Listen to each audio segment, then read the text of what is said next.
Notre Europe, aujourd'hui, est mortelle. Elle peut mourir.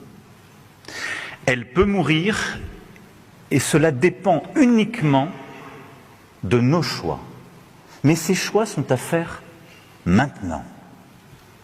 Parce que c'est aujourd'hui que se joue la question de la paix et de la guerre sur notre continent et de notre capacité à assurer notre sécurité ou pas.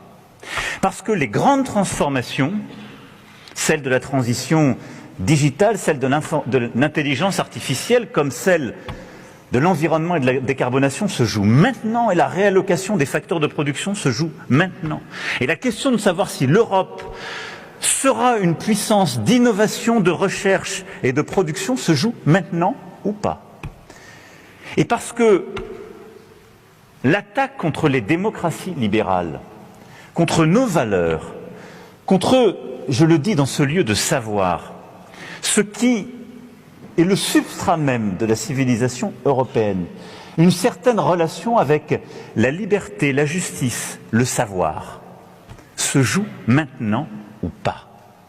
Oui, nous sommes au moment de bascule et notre Europe est mortelle, simplement cela dépend de nous. Et ceci se fait sur des constats très simples pour documenter la gravité de mon propos.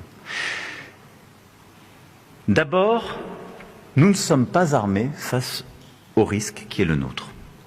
Malgré tout ce que nous avons fait, que je viens de citer, nous avons devant nous un enjeu crucial de rythme et de modèle. Nous avons engagé un réveil. La France elle-même a doublé son budget de défense. Nous sommes en train de le faire avec cette deuxième loi de programmation militaire. Mais à l'échelle du continent, ce réveil est encore trop lent, trop faible face au réarmement généralisé du monde et à son accélération. La tension sino-américaine a conduit à une montée des dépenses d'armement, de l'innovation technologique, de l'accroissement des capacités militaires. Nous avons maintenant des puissances désinhibées régionales qui sont en train de monter aussi leurs capacités, la Russie et l'Iran pour n'en citer que deux, et l'Europe est dans une situation d'encerclement, poussée par nombre de ces puissances à ses frontières et parfois en son sein.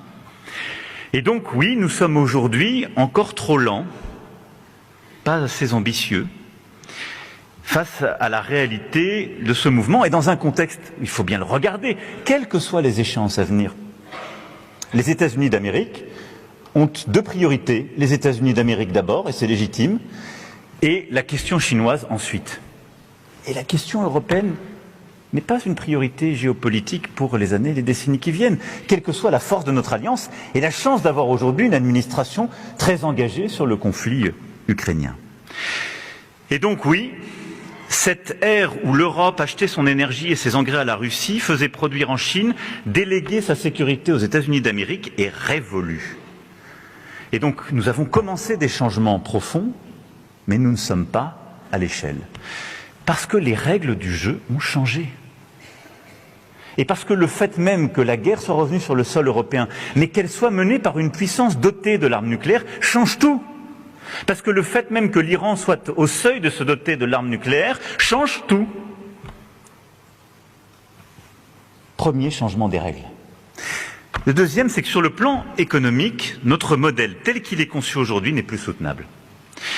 Parce que nous voulons légitimement tout avoir, mais ça ne tient plus ensemble. Nous voulons évidemment le social, et nous avons le modèle social et de solidarité le plus généreux du monde. C'est une force. Nous voulons le climat avec l'énergie décarbonée, je le disais, mais nous sommes le seul espace géographique qui a pris les règles pour y arriver. Les autres ne vont pas au même rythme. Et nous voulons un commerce qui nous profite, mais avec plusieurs autres qui commencent à changer les règles du jeu, qui sursubventionnent, de la Chine aux États-Unis d'Amérique. On ne peut pas durablement avoir les normes environnementales et sociales les plus exigeantes, moins investir que nos compétiteurs, avoir une politique commerciale plus naïve qu'eux et penser qu'on continuera à créer des emplois.